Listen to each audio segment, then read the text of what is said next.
What's up, my fettuccine friends, and welcome back to InformOverload. I'm your pasta king, Johnny Rogers. If you happen to be new here to the channel, we find the most interesting news stories on the internet, and then we make them more entertaining. Plus, don't forget to stick around until the end because I will be answering some of your comments from previous videos. The sweet release of death. It's something humans have pondered for years. The idea of it, where we go, and more importantly, what your inevitable last words will be. Some people have cherished memories of great final words, while some tell stories of their passing loved ones seeing a light or an angel in the room. For hospital workers though, they deal with death and birth on a nearly constant basis, so as you can imagine, the stories are endless. I'm sure the following is breaching their confidentiality clause, so to step around that, one nurse in particular posted her experience to a subreddit for last words. The nurse said she was in a hospital caring for a man in his 40s with a brain tumor that was coming in and out of consciousness. It was noted that he was not to be resuscitated, and at his bedside was his 16-year-old daughter who cried non-stop for 12 hours. She goes on to say his wife, who had been given a few months to prepare herself, was calm and focused on her husband. I had to routinely check his level of consciousness, which involved talking to him in a loud voice, which I did not like to do. So I asked his wife to do the loud voice part so the voice he would hear would be hers, not mine, and she did so without hesitation. The only response we observed with her vocalization was that this by now profoundly unconscious patient took her hand to his lips and kissed it. He stopped breathing very soon after that. I am haunted, but not in a bad way. Now, while that is more of a heartwarming story to hear, some don't always end that way. A paramedic also shared their experience while transporting a cardiac patient. While the paramedics were monitoring the EKG machine, he went into a lethal heart rhythm. They go on to say his heart stopped pumping effectively at that point, but there was enough blood pressure for a few seconds of consciousness. He looked at me and said, "But I don't see the light."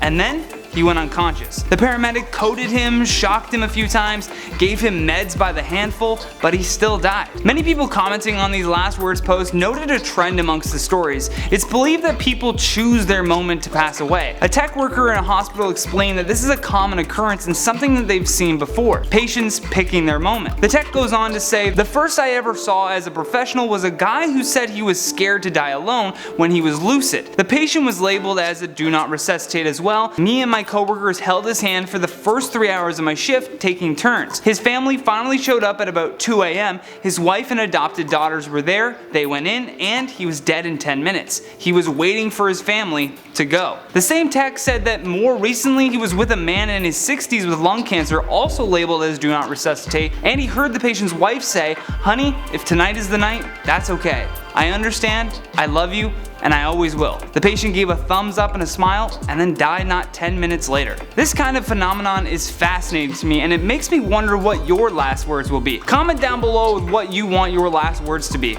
I think my last words will be quick, yet heartwarming, and also do some real change. If I live to the point where I'm lucky enough to get last words, I'll say something like, subscribe to PewDiePie. Now let's check out some of your comments from the video titled, "Name one object in this photo that you can't." I sure couldn't. That AI created photo is frustrating to look at. Let's see what the Pasta Palace came up with for their Pasta King, shall we? Mel says, "Name one thing in this photo, a hoarding problem." Yeah, it does look like a good episode of Hoarders in that room. Holly Robbins says, "I can name all the objects. Junk. It looks like a collection of things that you would win from an arcade claw machine." Dear Diary says, "I think I see a fortune cookie towards the top, but probably not."